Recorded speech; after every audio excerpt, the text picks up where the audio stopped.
A Organização Mundial da Saúde alerta que as doações de sangue precisam aumentar rapidamente para garantir um suprimento confiável de sangue seguro àqueles que necessitam de transfusão de sangue para sobreviver.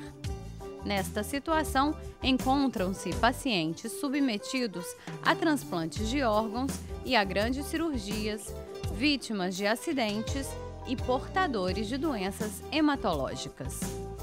O sangue não tem substituto, por isso a doação espontânea e periódica é fundamental.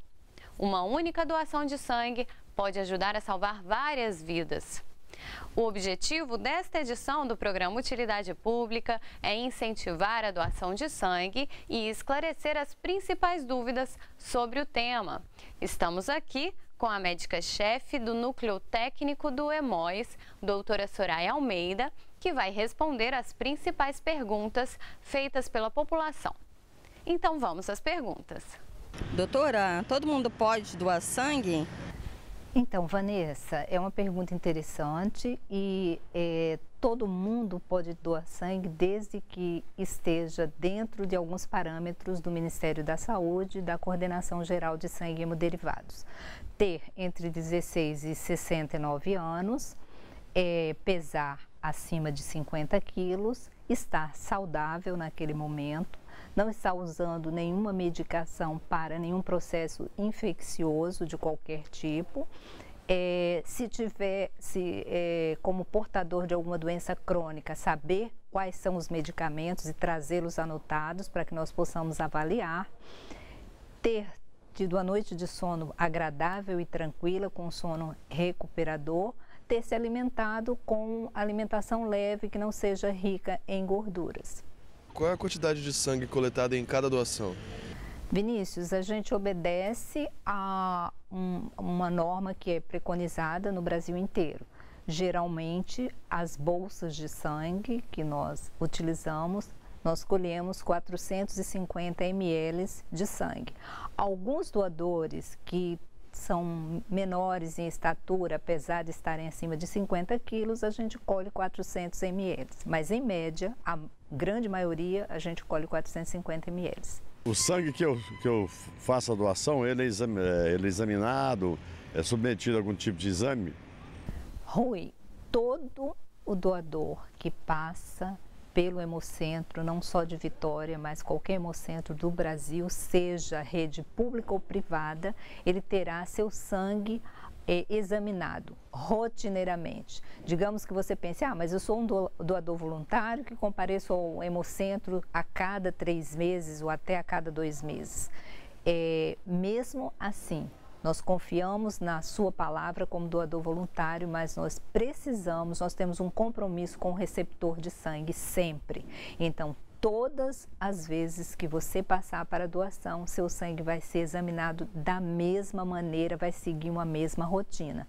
São feitas as sorologias obrigatórias pelo Ministério da Saúde, que incluem principalmente, que chama a atenção da população sempre a grande preocupação, as hepatites, o HIV, o HTLV, a sífilis, o Chagas, e são feitos os exames também de classificação sanguínea, mesmo que você seja um doador regular, e a pesquisa de anticorpos irregulares, entre outros. Mas isso é feito sempre.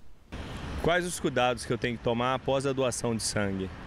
Bom, os cuidados são cuidados de boa hidratação, tomar bastante líquido, porque você doou num tempo curto, digamos, 15 minutos, 20 minutos, quando você tem um excelente acesso venoso, 450 ml de sangue total, então você precisa tomar muito líquido, ter um repouso relativo, a gente pede para não fazer grandes atividades físicas.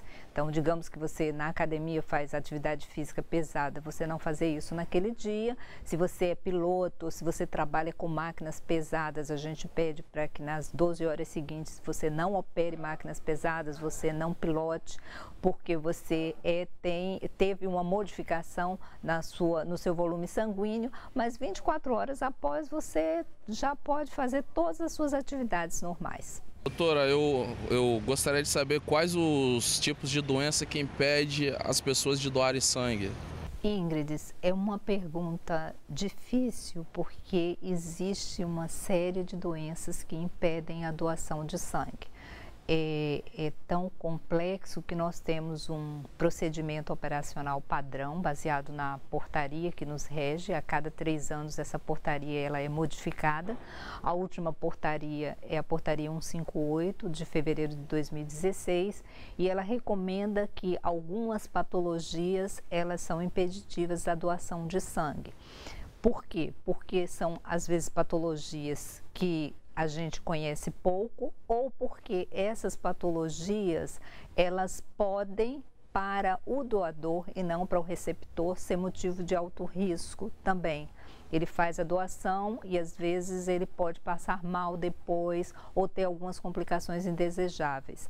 Mas a princípio a gente orienta que a pessoa que não pode doar, quem está gripado, quem está passando por um processo infeccioso agudo de qualquer tipo ou crônico, não pode doar. Aquela pessoa que é diabético, hipertensa, que usa insulina, ou diabético ou hipertenso que usa uma série de medicações ou tem complicações secundárias cardíacas, pessoas que têm doenças crônicas degenerativas, reumatológicas, neurológicas, crise convulsiva, epilepsia.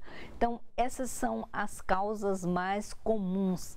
Ou pessoas portadoras de doença autoimune, exemplo, uma tiroidite autoimune ou outras doenças autoimunes que limitam essa indicação para doação. Quem tem piercing em tatuagem pode doar sangue? Bom, quem tem tatuagem, Humberto, pode doar após 12 meses da realização da tatuagem. Porque o cuidado que nós temos é o local onde o procedimento foi feito e o material utilizado. Então, essa é uma orientação do Ministério, a portaria nos orienta nesse sentido, então 1 ano após essa pessoa poderá doar. O piercing, desde que ele não seja piercing na cavidade oral e piercing genital, ele é permitido também 1 ano após a colocação do piercing. Então, a pessoa estará apta para doar. Após a doação do sangue, quanto tempo esse sangue chega ao paciente? É uma pergunta bem interessante, Pedro. O sangue, ele vai passar pelo processo de avaliação laboratorial, como nós já falamos anteriormente. Então, ele passa pelos exames sorológicos, pela classificação sanguínea e isso leva em torno de 24 a 48 horas. Existe hoje um exame chamado NAT, que é um exame também obrigatório pelo Ministério da Saúde, e que esse exame é feito no Rio de Janeiro, no Hemocentro do Rio, não por opção nossa, por determinação do Ministério da Saúde. Existem alguns sítios no Brasil onde esses exames são feitos.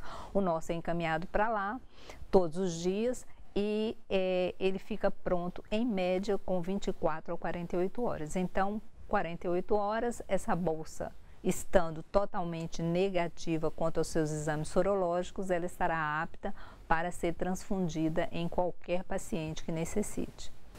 Bom, doutora Soraya, as perguntas feitas pelas pessoas na rua acabaram, mas eu ainda tenho algumas dúvidas.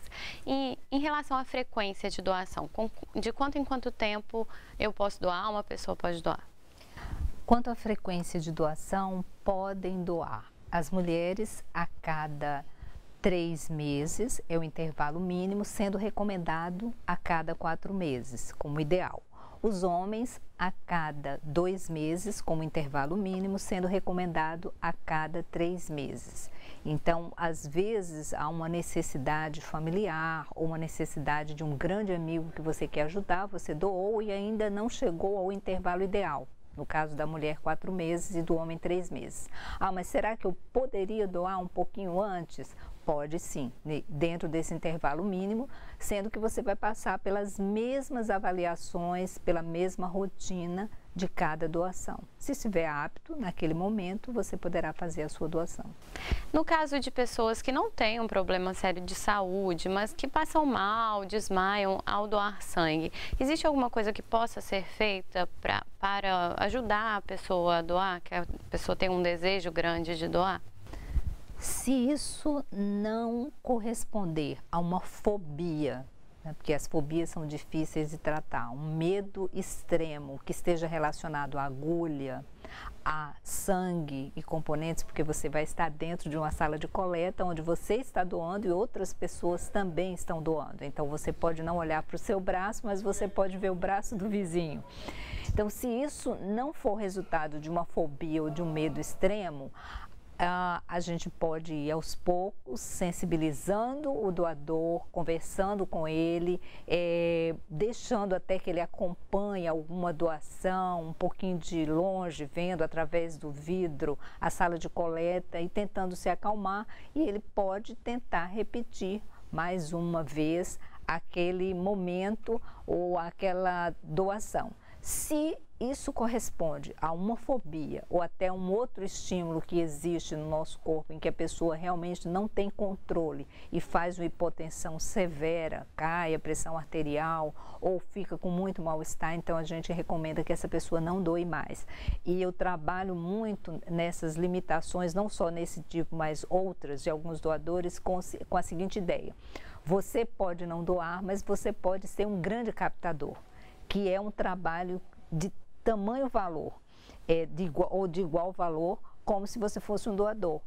Ou seja, você não vai doar, mas você vai conquistar e sensibilizar pessoas à doação constantemente. Então, eu estou doando, eu vou ajudar 3 ou 4 pessoas com a minha doação. Quando eu faço a captação, eu capto 5, 10, 15 pessoas, 20 ao longo, vamos dizer, do ano ou de meses, eu estou fazendo até mais. E os menores de 16 anos, eu faço um alerta aqui, os menores de 18 anos, entre 16 e 18 anos, eles para doar precisam de uma autorização dos pais, essa autorização fica disponível na internet, o formulário, e devem comparecer com o documento original de um dos responsáveis, melhor ainda se for acompanhado por um deles, para que a doação seja feita entre os 16 e 18 anos de idade. E para finalizar, é preciso estar em jejum para doar sangue? Não, é outro mito que a gente trabalha muito para quebrar, mas que ainda é muito forte aqui no Espírito Santo. Você, para doar sangue, deve fazer uma boa alimentação e também se hidratar bem naquele dia, antes da doação. Uma alimentação saudável, pobre em gorduras. A única coisa que nós orientamos é que não ingira frituras, não ingira gorduras saturadas, ingira uma alimentação rica em frutas, em carboidratos e tome bastante líquido. Ok, doutora Soraya, muito obrigada por todas as informações. Nós que agradecemos, como Hemocentro, a oportunidade de divulgarmos o nosso trabalho. E se você tiver alguma sugestão de tema para o nosso programa, basta enviar para o e-mail tvales.es@gmail.com. Até a próxima!